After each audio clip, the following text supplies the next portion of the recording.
Huile d'olive. Bienvenue sur Bectherapie, la chaîne pour une alimentation saine. L'huile d'olive est largement reconnue pour ses nombreux bienfaits pour la santé et sa polyvalence culinaire. Cependant, comme tout aliment, elle présente à la fois des avantages et des inconvénients. Examinons de plus près ces aspects contrastés. Commençons par un rappel de ses bienfaits, mais je vous invite à rester pour la deuxième partie qui peut vous sauver la vie. Car l'huile d'olive est souvent transformée en poison dans nos cuisines.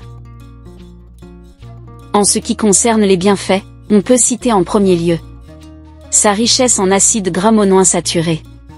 L'huile d'olive est une excellente source d'acides gras monoinsaturés, tels que l'acide oléique, qui peuvent contribuer à la santé cardiaque en réduisant le taux de cholestérol LDL. 2. Antioxydants. Elle est également riche en antioxydants, tels que la vitamine E et les polyphénols, qui aident à protéger les cellules contre les dommages causés par les radicaux libres. 3. Propriétés anti-inflammatoires. Certains composés de l'huile d'olive ont des propriétés anti-inflammatoires, ce qui peut contribuer à la réduction de l'inflammation dans le corps. 4. Bénéfices pour la digestion. La consommation modérée d'huile d'olive peut favoriser la digestion en stimulant la production de bile. On pourrait encore en citer quelques-unes, mais quels sont inconvénients que l'on connaît à l'huile d'olive? Bien sûr, comme toutes les huiles, l'huile d'olive est dense en calories. Une consommation excessive peut contribuer à la prise de poids.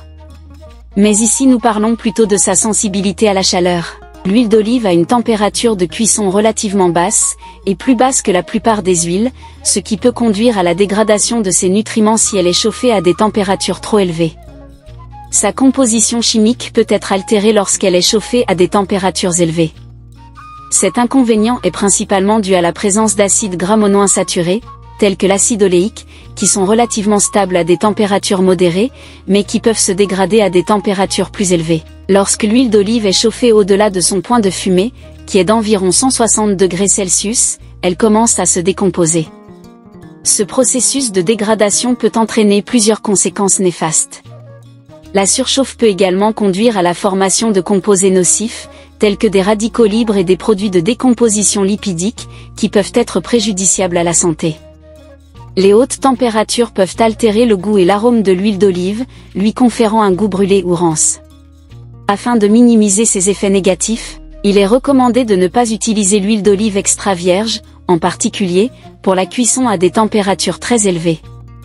Il est préférable d'utiliser des huiles ayant des points de fumée plus élevés, comme l'huile d'arachide raffinée dont le point de fumée est à 232 degrés Celsius, pour les cuissons à haute température. Pour conserver au mieux les bienfaits de l'huile d'olive, il est judicieux de l'ajouter à des plats après la cuisson ou de l'utiliser pour des cuissons légères à des températures modérées. En résumé, l'huile d'olive est un aliment bénéfique pour la santé lorsqu'elle est consommée avec modération. Il est essentiel de faire preuve de discernement dans le choix de l'huile et de l'intégrer dans le cadre d'une alimentation équilibrée. Comme pour tout aliment, la clé réside dans la modération et la variété. Partage-le à ton entourage pour l'épargner de ce poison et à bientôt sur Bectherapie.